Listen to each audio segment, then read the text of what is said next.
안녕하세요. 눈물의 여왕 리뷰 시간입니다. 드디어 사돈끼리 어색한 한 집 살림이 시작되었는데요.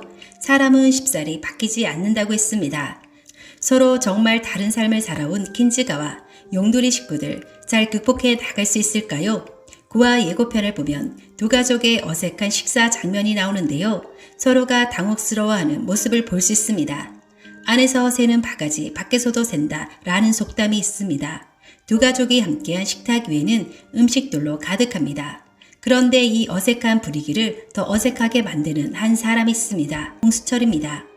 그는 평소에도 철딱선이 없고 눈치도 없고 분위기 파악도 못하는 편이라 킨즈가에서는 그닥 인정을 받지 못하는 상태입니다. 킨즈가의 몰락으로 용두리로 쫓겨온 현 상황에서도 사태 파악이 안 되는 것 같습니다. 평소 집에서 먹던 식탁이랑 비교해 상차림이 너무 소박해 보였던 것인데요. 입맛이 없다며 수저를 내려놓으며 현태에게 물 좀 달라고 하죠. 그런데 현우형 백현태가 갑자기 커다란 주전자를 들이밀자 기겁을 하는 수철입니다. 자기는 밀봉되지 않은 물은 안 마신다고 합니다. 그러면서 자기는 알프스산 미네랄 워터를 먹는데 그런 거 없냐고 묻습니다. 현태가 생수를 사러 가려다 이게 뭔 소리야? 하는 표정을 짓자 갑자기 혜인이 아버지 홍범준이 수철을 나무라면서 우리 아이가 철이 없어서 그런다며 꼭 알프스산이 아니어도 괜찮고 독일이나 호주 쪽도 괜찮다고 말을 합니다. 정말 그 아버지의 그 아들인데요. 이러니 집안의 지새끼가 득실득실한 것도 모르고 킨즈가가 남의 손에 넘어가도록 아무런 눈치도 채지 못하고 통째로 킨즈가를 뺏긴 것입니다. 분위기 파악 못하고 찰딱선이 없는 이들의 행태에 혜인이 더 이상 참지 못하고 그만 수철의 뒤통수를 세게 내리치면서 이렇게 말을 합니다. 주전자 물 그냥 처음 마시라고. 대사가 정말 찰진데요. 정말 통쾌하기도 하고 웃겨서 몇 번이나 돌려본 장면입니다. 이럴 때 일타쌍피라는 말이 적절한 걸까요? 혜인이 한마디가 아버지와 수철을 동시에 참교육시킵니다. 혜인의 갑작스런 거친 행동에 가족들 눈이 동그래지며 현우에게 시선이 집중되는데요. 이때 현우의 나지막한 한마디, 나한테는 안 그래요. 와, 왜 이렇게 귀여울까요?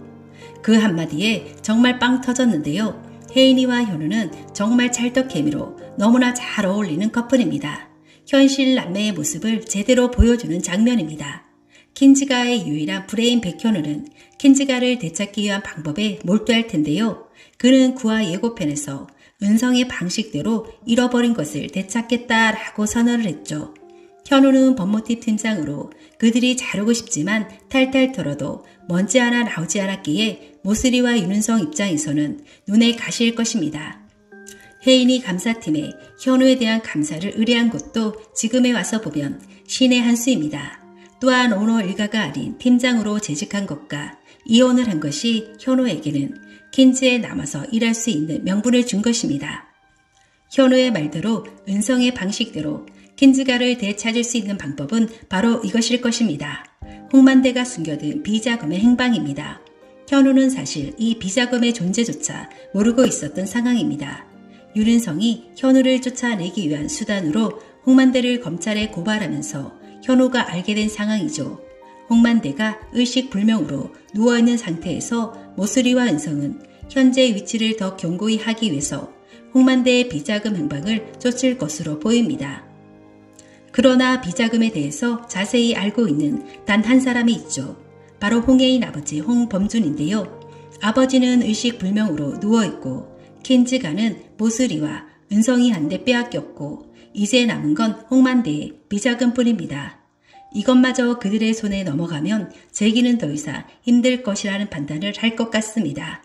복합 리조트 계약서에 사인할 때 현우의 얘기만 들었어도 킨즈가가 그들에게 넘어가는 일은 없었을 텐데요.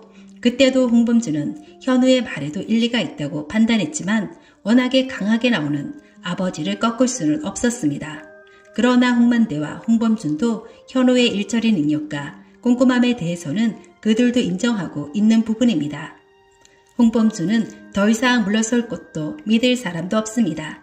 그래서 그는 비자금의 행방에 대해서 현우에게 다 털어놓고 처리 방안을 논의할 것 같습니다. 30년 동안 자신의 정체를 숨기고 자식을 먼 미국으로 입양을 보낸 모슬이인데요. 이렇게 철두철미한 모슬이에게 페이퍼 컴퍼니 하나 없다는 건 말이 안 되겠죠. 해서 현우는 법조인 동기들의 인맥을 이용해 그들의 페이퍼 컴퍼니를 찾는 것에 주력할 것 같습니다. 그리고 그들의 페이퍼 컴퍼니를 찾아 홍만대 회장의 비자금을 그들의 계좌로 몰래 이체시키고 횡령 혐의로 그들을 검찰에 고발해 두 사람은 검찰 조사를 받게 될 것 같습니다. 용두리에서 시작되는 이박, 혜인과 현우에게는 기회가 아닌가 싶습니다. 혜인은 현우가 진심으로 자신 옆에 있고 싶어 한다는 걸 알게 되었는데요. 또 하나 중요한 것은 혜인 유년 현재 3개월 시한부 판정을 받은 상황입니다. 킨즈가에서는 늘 일에 파묻혀 제대로 몸을 돌볼 시간이 부족했었죠. 공기 좋은 용두리에서 그동안 받은 스트레스로부터 벗어나 몸을 돌볼 수 있는 시간이지 않을까 싶습니다. 또한 혜인의 어른 같은 성격도 1조 클럽 달성이라는 목표 때문에 삶의 여유가 없어서이지 않을까 싶습니다. 오히려 용두리에서 자신의 삶을 돌아보며 현재 치열한 삶이 아닌 새로운 삶을 살아보고 싶다는 의지를 다질 것 같습니다. 또한 구화 예고편에서는 부엌에서 시어머니 전봉이가 요리하는 것을 지켜보며 시어머니의 요리가 정말 맛있다며 비법에 대해서도 물어보는 장면이 나옵니다. 수철과는 다르게 어른 공주이지만 사회성 하나는 정말 좋습니다. 암 치료에 있어서도 중요한 것 중에 하나가 바로 스트레스를 받지 않는 것, 긍정적인 마인드, 건강한 음식을 섭취하는 것이 아닐까 싶습니다. 리틀 포레스트처럼 도심에서 받은 스트레스에서 벗어나 자연과 자연의 음식을 함께하며 면역력이 좋아지고 그동안 떨어져 있는 백혈구 수치도 상승해서 다시 독일로 치료를 받으러 가지 않을까 싶습니다. 말기암 환자도 100% 죽지는 않습니다. 우리의 삶에도 언제나 1%의 기적은 있습니다. 용두리가 혜인에게 기적을 만들어줄 것 같습니다. 용두리 식구들은 킨즈가처럼 물질적으로 아주 부유하진 않지만 서로를 걱정해주고 아껴주는 마음은 그 누구보다 강합니다. 서로 더 많이 갖기 위해 경쟁하던 킨즈가 식구들이 현우의 가족을 보면서 가족애가 어떤 것인지 느낄 수 있는 시간이 될 것 같습니다. 또한 혜인은 오랜 시간 동안 어머니인 김선아로부터 많은 원망을 들어왔는데요. 이 모든 것의 해결의 중심에는 현우가 있는 듯합니다. 혜인은 우연히 현우의 서랍을 열어보고 그 안에서 mp3와 낡은 일기장을 발견하게 될 텐데요. mp3에 쓰여진 자신의 이니셜을 보고 현우와 자신과의 인연이 오래 전부터였음을 알 수 있을 것 같습니다. 또한 낡은 일기장을 펼쳐본 혜인은 눈에 띄는 기록을 발견하게 되는데요. 바로 20년 전 혜인의 보트 사건이 있었던 그날의 일이 상세하게 기록되어 있을 것 같습니다. 혜인은 깜짝 놀라 현우에게 그날의 일에 대해 물어볼 텐데요. 현우는 책상 위에 놓여있는 현우의 어린 시절 초등학교 때 해병대 캠프를 갔었던 일에 대해 이야기를 할 것 같습니다. 그리고 그곳에서 한 여자아이를 구한 이야기를 할 것 같은데요. 사실 현우도 그 아이가 지금의 혜인인지는 모를 것 같습니다. 혜인이는 깜짝 놀라며 그때 그 여자아이를 물속에서 구한 게 너라고? 라며 깜짝 놀라겠죠. 이때 이 이야기를 들은 혜인 어머니 김선아가 깜짝 놀라며 이게 무슨 소리냐며 현우한테 물어볼 것 같습니다. 이렇게 해서 그날 사고에 대해서 다 알게 된 김선아는 엄청난 충격을 받을 텐데요. 왜냐하면 수아이가 혜인이 때문에 죽었다는 생각에 혜인이를 20년 동안이나 원망하며 혜인이에게 많은 상처를 줬기 때문입니다. 구화 예고에서는 혜인이 다시 사라져 병원에서 등장하는 장면이 나옵니다. 아마도 이전처럼 다시 기억이 사라지는 증상이 나타난 것 같습니다. 현우는 점점 더 잦아지는 증상에 걱정이 많아지는데요. 그래서 현우는 혜인을 설득할 것 같습니다. 이제 킨즈가의 지분 때문에 서로 싸울 일도 없으니 가족들에게 더 늦기 전에 사실대로 말하자고 말입니다. 혜인이 내 종양이라는 말에 가족들은 마른 하늘에 날벼락도 유분수지 이게 무슨 일이냐며 큰 충격에 빠질 텐데요. 그때 혜인은 괜찮다며 잘 이겨낼 수 있다고 너무 걱정하지 말라고 가족들을 다독입니다.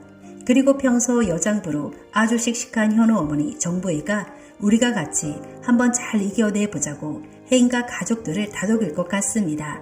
결국 혜인은 용두리에서 그의 병을 낫게 해주는 기적의 치료제를 찾게 됩니다. 그건 바로 혜인의 병을 진심으로 걱정해주고 그를 아껴주는 마음과 사랑입니다. 또한 이렇게 나를 아껴주고 사랑해주는 가족들과 더 오래 함께하고 싶다는 간절함이 살고 싶다는 의지를 더 강하게 만들어줄 것 같습니다. 오늘 영상은 여기까지입니다. 구독, 좋아요는 제게 큰 힘이 됩니다.